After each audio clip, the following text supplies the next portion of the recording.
Hello everyone, आज का हमारा जो टॉपिक है वो है valuation of goodwill. Class 12th accountancy हम लोग पढ़ना स्टार्ट कर चुके हैं। फंडामेंटल चैप्टर हमारा पूरी तरीके से खत्म हो गया है। Chapter number 2 of class 12th accountancy is valuation of goodwill. तो इस लेक्चर में हम लोग देखेंगे कि गुडविल क्या होता है, गुडविल के नेचर क्या होते हैं, गुडविल कहाँ पे रिकॉर्ड किया जाता है, किस कंडीशन में रिकॉर्ड किया जाता है और गुडविल का वैल्यू क्या होगा। ये सारी चीज़ों को हम लोग इस लेक्चर में कवर करने की कोशिश करेंगे। So before starting the lecture please I request you to do like, subscribe, comment and share Abhyas education hub. So without wasting time we will start our lecture that is valuation of goodwill. छोटा सा chapter है, बने रहेंगे, 2-3 lecture में ये खत्म हो जाएगा। थोड़ा सा ध्यान से समझने की कोशिश करेंगे। चलिए, व्हाट इज गुडविल, यहाँ पे एक मीनिंग लिखा हुआ है, गुडविल आपको दिख रहा होगा। So what is goodwill, goodwill का बेसिकली मतलब क्या होता है, तो ये 11th में आपने ऑलरेडी पढ़ा हुआ है। गुडविल का मतलब होता है name and fame of any firm. कोई भी फर्म, कोई भी इंस्टीट्यूशन या कोई भी इंडिविजुअल पर्सन का उसकी नाम एवं उसकी पहचान, एक साधारण भाषा में कहें तो ब्रांड को हम लोग क्या कहते हैं, गुडविल कहते हैं। ठीक है, जैसे अगर आप देखा जाए बहुत सारी कंपनियों का नाम आप जानते हैं, जैसे टाटा हो गया, बाटा हो गया, है ना, नाम आपने सुना हुआ है। तो ये बहुत बड़ी बड़ी कंपनी है, इनका रेपुटेशन है और इनके नाम की वजह से ही आप उनका प्रोडक्ट खरीद लेते हैं, तो इसको क्या कहते हैं, गुडविल। तो अल्टीमेटली गुडविल जो है किसी भी कंपनी का ब्रांड या उसकी नाम एवं पहचान जो कंज्यूमर को अट्रैक्ट करता है, कंज्यूमर को अपनी तरफ खींचता है ताकि हम उनका प्रोडक्ट को क्या करें, बाई करें, तो इसको क्या कहते हैं, गुडविल कहते हैं। ठीक है, चलिए थोड़ा फटाफट देख लेते हैं हम लोग गुडविल क्या है। फर्स्ट पॉइंट यहां पे लिख रहा होगा, गुडविल क्या, देखो, it is name and fame of any business और एनी इंस्टीट्यूशन और एनी इंडिविजुअल। इसको हम लोग क्या कहते हैं, गुडविल कहते हैं। जैसे अगर हम बिजनेस की बात किए, मैंने अभी आपको बताया टाटा या फिर बाटा हो गया, है ना, टाटा हो गया, बाटा हो गया। एनी इंस्टीट्यूशंस हो गए, जैसे आप SBI देखे होंगे, स्टेट बैंक ऑफ इंडिया, बड़ा नाम है ना। इंडिविजुअल्स आप MSD को जानते होंगे, MS धोनी, बहुत बड़ा नाम है, इंडिविजुअल। तो ये क्या हो गया, आपका गुडविल हो गया। ठीक है, अब गुडविल को फर्म के लिए क्या फायदा है, अच्छा गुडविल होने से एक फर्म को क्या फायदा है, जितना बड़ा गुडविल होगा उतना बड़ा रेपुटेशन होगा, उतना बड़ा नाम होगा, और जितना बड़ा नाम होगा उतना ही पब्लिक उनकी तरफ क्या होंगे, अट्रैक्ट होंगे, उनका प्रोडक्ट को खरीदेंगे। प्रोडक्ट जितना ज्यादा खरीदेंगे उतना ज्यादा कैपिटल वैल्यूएशन होगा किसी भी फर्म का और वो प्रॉफिट जनरेट करेगा। ठीक है, तो एग्जांपल के लिए यहाँ पे मैंने बार बार बताया, फिर से टाटा बाटा यहाँ पे लिखा हुआ है, तो ये हो गया हमारे एग्जांपल्स। ठीक है, आगे देखते हैं। It is intangible assets which means do not have any physical existence, do not have any physical existence। intangible assets का मतलब ये हो जाता है कि ये जो हमारा गुडविल है उसको आप देख नहीं सकते, आप छू नहीं सकते, इसको आप फील कर सकते हैं, that is known as intangible assets. तो किसी भी एसेट जिसका फिजिकल एग्जिस्टेंस नहीं होता उसको हम लोग क्या कहते हैं, इंटेंजिबल बोलते हैं। जैसे एक एग्जांपल के लिए हम बोलते हैं कि किसी भी फर्म का नाम बोल सकते हैं, या फिर आप देखो यहाँ पे मैंने लिखा है कि बाटा लिमिटेड। अब आप कंपनी को जानते हो बाटा लिमिटेड, लेकिन आप खोजेंगे आदमी की बाटा कौन है, तो ऐसा कोई इसका पर्टिकुलर एग्जिस्टेंस नहीं है। ठीक है, तो ये हो गया हमारा second point. Third point, the valuation of it depends on assessment of the valuer. अब देखो वैल्यूएशन की जरूरत क्यों है और वैल्यूएशन हम किससे कराएंगे। ठीक है, देखो ध्यान समझना कि मान लो एक कंपनी है, कोई भी कंपनी ले लेते हैं, मान लो एक पार्ले कंपनी है। ठीक है, क्या है, एक पार्ले कंपनी है। अब इसको कोई कंपनी या कोई पर्सन, कोई इंस्टीट्यूशन या कोई पर्सन इसको परचेस करना चाहता है, इस कंपनी को क्या करना चाहता है, परचेस करना चाहता है। और पार्ले कंपनी का बहुत बड़ा नाम है, पार्ले कंपनी अपने आप को क्या करना चाहता है, सोल्ड आउट करना चाहता है। लेकिन जब पार्ले कंपनी को खरीदा जाएगा तो इनकी एसेट्स और लायबिलिटी एक तरफ है, इनका जो नाम है यहाँ पे दिख रहा होगा आपको पार्ले, ये जो नाम है इनका बहुत बड़ा अमाउंट आपको पे करना पड़ेगा, इसका बहुत बड़ा अमाउंट आपको क्या करना पड़ेगा, पे करना पड़ेगा। क्यों पे करना पड़ेगा, क्योंकि इसका ऑलरेडी मार्केट में एस्टेब्लिशमेंट हो चुका है, लोग जानते हैं, तो हमको क्या करना पड़ेगा, गुडविल का वैल्यूएशन करना पड़ेगा, पे करना पड़ेगा। तो इसको कितना अमाउंट पे किया जाए, इस पार्ले कंपनी के नाम, इस पार्ले के नाम के लिए कितना अमाउंट पे किया जाए, इसको निकालने के बहुत सारे मेथड्स हैं, लेकिन निकालेगा कौन, जो निकालता है, जैसे हमने एक CA अपॉइंट कर दिया तो वो क्या करेगा, इसका वैल्यूएशन करेगा। तो इसका जो भी वैल्यू आएगा वो किसके ऊपर डिपेंड करेगा, वैल्यूअर के ऊपर डिपेंड करेगा। यही उस पॉइंट का मतलब था। ठीक है, नेक्स्ट पॉइंट देखते हैं। Basically it is value of work performed by business और इट्स ओनर। अब बेसिकली जो गुडविल का वैल्यू होता है, या बहुत बड़ा जो गुडविल की हम बात कर रहे हैं वो क्या है, एक्चुअली में अगर देखा जाए तो कोई भी इंस्टीट्यूशन या कोई भी इंडिविजुअल का पास्ट परफॉर्मेंस, कितना अच्छा वर्क उन्होंने किया या कितना बढ़िया काम उन्होंने किया, ये कह सकते हैं गुडविल। जितना ज्यादा आप एफिशिएंसी होगा, जितना ज्यादा अच्छा आप काम करेंगे, उतना अच्छा आपका क्या होगा, गुडविल होगा। और जितना आपका क्वालिटी डाउन होगा, काम अच्छा नहीं होगा, आपका पास्ट परफॉर्मेंस अच्छा नहीं है, आप प्रॉफिट की जगह लॉस जनरेट कर रहे हैं, तो आपका गुडविल क्या होगा, कम होगा। तो ये हो गया आपका गुडविल से रिलेटेड सर्टेन पॉइंट्स। आगे देखते हैं, चलिए यहां पे लिखा है the value of goodwill depend on various factor. देखो वैल्यू, अभी हम बार बार बात कर रहे थे कि गुडविल का वैल्यू क्या होगा, तो वो इन छोटी छोटी फैक्टर्स के ऊपर डिपेंड करता है। वो क्या फैक्टर, मतलब ये हो गया कि गुडविल ज्यादा होगा कि कम होगा, या गुडविल का जो वैल्यू है वो कितना होगा, वो किन चीजों को देख के वैल्यूएशन किया जाता है, या किन फैक्टर्स के ऊपर डिपेंड करेगा। जैसे मैं आपको एक एग्जांपल के लिए बोलूंगा, अगर आपका 12th का मार्क्स बहुत अच्छा आता है तो वो किसके ऊपर डिपेंड करेगा, आपका मार्क्स अच्छा आएगा, आपके पढ़ाई के ऊपर। अगर आप ज्यादा पढ़ाई करेंगे तो मार्क्स ज्यादा आएगा, कम पढ़ाई करेंगे तो हो सकता है मार्क्स कम आएगा।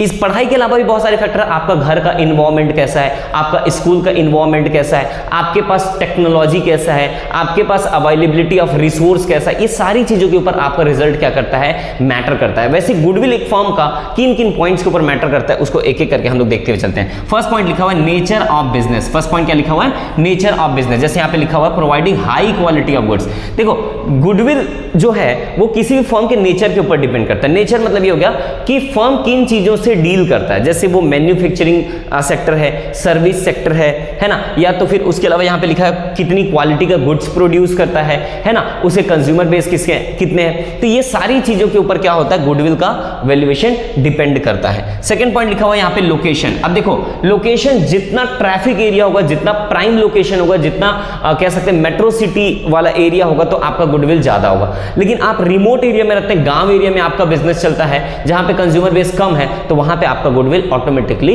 क्या होगा, थोड़ा सा कम होगा। जैसे हम बात करते हैं एजुकेशन सेक्टर की बात कर लो, अभी एजुकेशन में ट्यूशन सेंटर या कोचिंग सेंटर देखेंगे, एक कोटा का बहुत बड़ा नाम बन चुका है। तो कोटा में कोई भी कोचिंग सेंटर है जहां पे लोग जाते हैं, तो वहां पे क्या हो जाता है, गुडविल या फिर उसका वैल्यूएशन ऑटोमेटिकली ज्यादा जाता है। लेकिन उसी स्टैंडर्ड की पढ़ाई अगर एक दूसरे जगह पे कराया जाता है, तो उस कोचिंग सेंटर का वैल्यू उतना नहीं होता जितना उस प्राइम लोकेशन पे है। ठीक है, नेक्स्ट देख सकते हैं आप efficiency of management. Efficiency of management मतलब ये हो गया कि किसी भी फर्म का मैनेजमेंट कैसा है, उसका मैनेजर कैसे वर्क परफॉर्म करता है, उसका काम करने का तरीका क्या है। जितना मैनेजमेंट एफिशिएंट होगा, मतलब वो अच्छा काम करता होगा, कम समय में काम कर रहा है, कम खर्चे में काम कर रहा है, तो जितना अच्छा मैनेजमेंट होगा उतना ज्यादा क्या होगा, गुडविल का वैल्यू ज्यादा होगा। ठीक है, नेक्स्ट पॉइंट देखते हैं market situation. Okay, what is market situation? Market situation, which means how many competitors you are having in the market. As much as tough competition is there in the market, the valuation of goodwill will be lower or it is difficult to grow. ये कह सकते हैं, मतलब ये हो गया कि जितना ज्यादा कॉम्पिटिटर्स आपके मार्केट में अवेलेबल हैं, तो कहीं ना कहीं आपका गुडविल पे बहुत इंपैक्ट आएगा, गुडविल थोड़ा सा कम होगा। क्यों कम होगा? क्योंकि कॉम्पिटिटर्स तो आप ही की क्वालिटी का गुड्स प्रोड्यूस कर देंगे, आप ही के क्वालिटी का गुड्स को लो प्राइस पे बेचने लग जाएंगे, तो वहां पे आपको कॉम्पीट करके अपना नाम आगे बढ़ाने के लिए थोड़ा सा मुश्किल होगा। ठीक है, नेक्स्ट देखते हैं स्पेशल एडवांटेजेस। स्पेशल एडवांटेजेस मतलब ये हो गया जैसे government assistance like tax relaxation. अब ये स्पेशल असिस्टेंस बाय गवर्नमेंट का मतलब ये हो गया, जैसे एक एग्जांपल आपको देता हूं मैं, पारस कंपनी का नाम आपने सुना होगा। तो पारस कंपनी लिमिटेड क्या करता है, आपका जो हमारा इंडिया का डिफेंस सेक्टर है, उसके जो भी प्रोडक्ट्स है उसको कौन बनाता है, पारस कंपनी बनाता है। तो ऑटोमेटिकली गवर्नमेंट के साथ लिंक है और गवर्नमेंट के सेक्टर में वो जुड़ा हुआ है, तो उस कंपनी का गुडविल का वैल्यूएशन क्या होगा, ऑटोमेटिकली ज्यादा होगा। या कोई भी ऐसी कंपनी जिसको गवर्नमेंट असिस्ट करता है, थोड़ा टैक्स रिलैक्सेशन देता है, स्पेशल इकोनॉमिक जोन में लेके जाता है ना, या प्रोमोट करता है, तो उसका गुडविल क्या हो जाता है, कहीं ना कहीं थोड़ा सा ज्यादा होगा। ठीक है, so these are various point. एक और पॉइंट यहाँ पे लिखा हुआ है पास्ट परफॉर्मेंस, यहाँ पे लिखा होगा, इस पॉइंट को समझाने की जरूरत नहीं है। जितना अच्छा पास्ट परफॉर्मेंस होगा आपका प्रीवियस रिकॉर्ड जितना अच्छा होगा, आपका जितना अच्छा ट्रैक होगा, है ना, फाइनेंशियल मैटर जितना स्ट्रॉन्गर होगा, प्रॉफिट जितना ज्यादा होगा, उतना अच्छा आपका क्या होगा, गुडविल होगा। और उसी के बेसिस में इन्वेस्टर्स आपके ऊपर क्या करेंगे, इन्वेस्ट करेंगे। ठीक है, तो ये हो गए हमारे पॉइंट्स, वो पॉइंट्स जिसको हमने पढ़ा कि गुडविल का वैल्यू किन फैक्टर्स के ऊपर डिपेंड करता है। नाउ अभी तक हम पढ़ रहे हैं कि गुडविल का जो वैल्यूएशन किन फैक्टर्स के ऊपर डिपेंड करता है, गुडविल क्या है, ये सारी चीजें पढ़ ली हैं। लेकिन नेक्स्ट चीज यहाँ पे आपको दिख रहा होगा, need for valuation of goodwill. तो भाई गुडविल क्यों कैलकुलेट करना, need for valuation of goodwill निकालने की जरूरत ही क्या है? तो इसकी बहुत सारी जरूरतें हैं। क्या क्या जरूरत है उसको हम लोग एक एक करके देखते हुए चलते हैं, कंपनी का वैल्यूएशन क्यों करना है। तो सबसे पहला पॉइंट यहां पे लिखा हुआ आप लोग देख सकते हो, when there is a change in, इसको लास्ट में मैं आपको बताता हूं, हम सेकंड पॉइंट से स्टार्ट करते हैं। देखो यहां पे लिखा हुआ है, at the time of admission of a new partner, at the time of retirement of a new partner, at the time of death of a new partner, तीनों को डील करते हैं। जैसे देखो मान लो एक फर्म है और इस फर्म में ऑलरेडी आपके पास दो पार्टनर है, ए और बी, ठीक है, ए और बी, और चलो सी भी एक और पार्टनर है, 3 पार्टनर है। अब इन लोग चाहते हैं कि एक नया पार्टनर आ जाए, कौन आ जाए? डी आ जाए, किसी भी वजह से डी क्या हो जाए? न्यू पार्टनर के रूप में फर्म में एंट्री करे। तो जब नया पार्टनर के रूप में डी आएगा तो उसको गुडविल का पैसा देना पड़ेगा, तभी तो वो पार्टनर बन पाएगा। भाई ये तीनों अपने मेहनत का हिस्से का प्रॉफिट इसको बिना मतलब का क्यों देंगे? फोकट में तो नहीं देंगे, फालतू में नहीं देंगे, बदले में क्या लेंगे? इनसे गुडविल लेंगे। तो गुडविल कितना ले, जब तक वैल्यूएशन नहीं करेंगे तो पता नहीं चलेगा। उसी प्रकार मान लो ए यहां से रिटायर हो गया, चला गया, या बी का डेथ हो गया, ये भी चला गया, तो जब ये जाएंगे फर्म से तो अपने मेहनत का पैसा लेके जाएंगे। देखो गुडविल मतलब क्या होता है? अपनी मेहनत का पैसा। तो इन लोग बिल्कुल अपने हिस्से का गुडविल का पैसा लेके जाएंगे। तो for this information we need to calculate amount of goodwill. तो ये तीनों पॉइंट आपको समझ में आ गया। अब फर्स्ट पॉइंट देखते हैं। देखो when there is a change in PSR, profit sharing ratio among existing partner. अब देखो यहाँ पे 3 पार्टनर है, ए बी सी, अरे डी को अभी भूल जाओ। तो ए बी सी तीनों पुराने पार्टनर है और इन लोग 3:2:1 में अपना प्रॉफिट शेयर करते हैं, 3:2:1 में अपना प्रॉफिट शेयर करते हैं। लेकिन 4 साल बाद, 5 साल बाद इनको रियलाइज हुआ कि भाई हमने बहुत मेहनत किया, अपने फर्म को आगे लेके चले गए, अब हमारा जो प्रॉफिट है वो क्या होना चाहिए? इक्वल होना चाहिए। क्या होना चाहिए? इक्वल, बराबर होना चाहिए। अब अगर आप ध्यान से देखोगे तो कुछ पैसा ए का कम हो गया और जो सी का पैसा है वो क्या हो गया?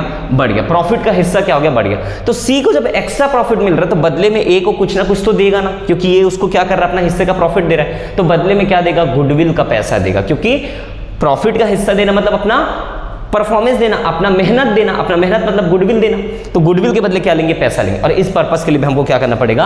गुडविल वैल्यूएशन करना पड़ेगा। नेक्स्ट देखो यहाँ पे, when amalgamation of 2 firm, amalgamation का मतलब होता है जब 2 या 2 से ज्यादा फर्म एक साथ जुड़ जाए, नया फर्म बन जाए और काम करे। तो जब अलग अलग 2 फर्म एक साथ जुड़ेंगे तो कहीं ना कहीं दोनों का वैल्यूएशन क्या होगा? अलग होगा। किसी एक का कम होगा, किसी एक का ज्यादा होगा, या इसका कम होगा, इसका ज्यादा होगा। तो जब दोनों जुड़ेंगे तो दोनों का गुडविल तो सेम नहीं है, तो कहीं ना कहीं जिसका गुडविल कम है वो दूसरे जिसका गुडविल ज्यादा है उसको क्या करेगा? कंपनसेट करेगा। और उस कंडीशन में भी हमको क्या करना पड़ेगा? गुडविल का वैल्यूएशन करना पड़ेगा।